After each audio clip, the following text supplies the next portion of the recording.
But understand, this is because married men have to.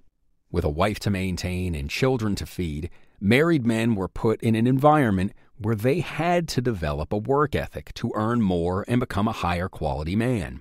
But in voting in a welfare state, women have removed the need for men to develop a work ethic at all, either by extinguishing the original reason men needed to develop a work ethic, survival, or by letting deadbeat dads off the hook by paying for single mother households, father/husband. And so, when women complain they can't find a good man, it's probably because they voted to replace them with government checks decades ago. Related, women are starting to pay for more and more of men's welfare. As it stands right now, women collect more welfare than men do, but the gap is closing. This is in part due to men working less and sponging more, but what's really closing the gap is men claiming disability, specifically mental disability. Since 2002, the number of adult men collecting an SSI check for mental disability has increased 41%, while there was no increase among women. And when you look at younger men under 18, 2/3 of SSI recipients are male, while only a third is female. Source SSA.gov. This indicates the trend of men collecting a government check for being mentally disabled will increase, while women should remain the same. But whereas good intentions were no doubt the reason women voted in the politicians who would make things like autism, depression, BPD, and social anxiety qualify for disability, the problem is mental illness can be faked. A missing limb, blindness, or a crippled arm you can't fake. But being depressed just requires looking like Billie Eilish or being a millennial. Worse, this is after a decade-long increase in diagnoses, authentic or not, of things like autism, Asperger's, ADHD, anxiety, etc., that laid the plausible premise these men were, in fact, disabled. And even worse than that, treating men like shit for 50 years has done nothing but increase the number of legitimate cases of mental illness among men.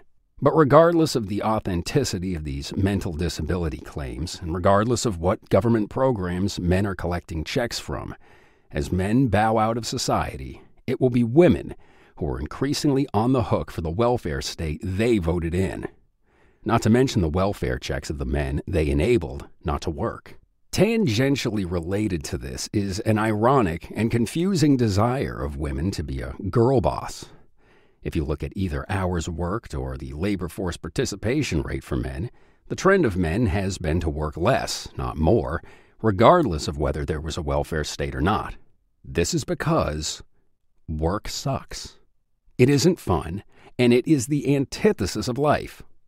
However, the education industry, corporate America, and the government have done an outstanding job hoodwinking women into thinking otherwise.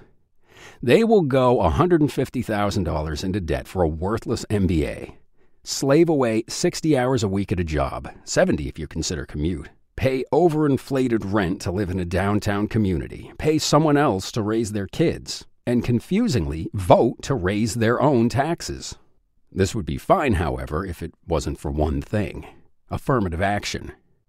Because in insisting on, or at least not voting to remove affirmative action, women are trying to muscle out and replace men, not merely work alongside them and may the best man win. This has two effects. First, it is arguably the single biggest deterrent for men to enter the workforce, let alone get training or education for a career. If the playing field is unfair, why put your heart and soul into it if they're just going to promote LaDasha because she's black and female? Second, this causes an exodus of men from the workforce. At first, women may welcome this development, but this means women will increasingly bear the burden of the entire economy, all of society, and certainly the welfare state. They'll be doing most of the work. And while today more men are working than women, current trends show women will be the majority of workers in the future. Steve Martin said in Dirty Rotten Scoundrels, "I say it's time for a change. I say let them give us money. Let's live off them for a while." That day is coming.